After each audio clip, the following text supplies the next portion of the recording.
അമ്മ അമ്മ എന്താ ഇപ്പൊ ചെയ്യുന്നേ? ഓ ഞാൻ എഴുതിക്കൊണ്ടിരിക്കാം, പറ. എനിക്കൊരു കാര്യം പറയാനുണ്ട്. ഇല്ലേ, നമ്മളുണ്ടല്ലോ ഏത് ക്ലാസ്സിലോട്ട് കയറിയാലും ടീച്ചർമാരുടെ ഒരു ഡയലോഗ് ഉണ്ട്. ഇപ്പം നമ്മൾ 3 കയറുന്ന വെച്ചോ, അപ്പം ഉണ്ടല്ലോ ടീച്ചർമാർ പറയും, മക്കളെ ഇത്രയും നാളും നിങ്ങൾ കളിച്ചിരുന്ന പോലെയല്ല, മറ്റുള്ളവർ പിച്ചി മാന്തി എന്നൊന്നും പറഞ്ഞിട്ട് കരയരുത് എന്നൊക്കെയാണ് ഇവർ സ്ഥിരം ഡയലോഗ്. അമ്മ ശ്രദ്ധിച്ചിട്ടുണ്ടോ?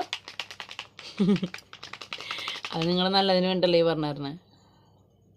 അത് നിങ്ങൾ കുറച്ചും കൂടി ഇമ്പ്രൂവ്മെൻ്റ് ആയി അടുത്ത ക്ലാസ്സിലേക്ക് കയറി പണ്ടത്തെ പോലെ കുട്ടികളികളായിട്ട് നടക്കരുത്. അതാണ് അവർ ഉദ്ദേശിക്കുന്നത്, അല്ലാണ്ട് വേറെ ഒന്നും ഉദ്ദേശിക്കുന്നൊന്നുമില്ല. അല്ലാണ്ടൊക്കെ നശിപ്പിക്കല്ലേ. ഇതാണ് ഇങ്ങനത്തെ കാര്യങ്ങളാണ് ടീച്ചർമാർ പറയണത്. ഇപ്പം ആ പെണ്ണെടുത്തിട്ട് അവിടെ കുത്തിക്കോറി, അപ്പോൾ ആ ബുക്ക് ചീത്തയായി പോയില്ലേ? ഇല്ലേ, മാർക്കർ ആയിക്കോട്ടെ, മാർക്കറല്ല വൈറ്റ്നറാ. ആ ടീച്ചർമാർ പറഞ്ഞു.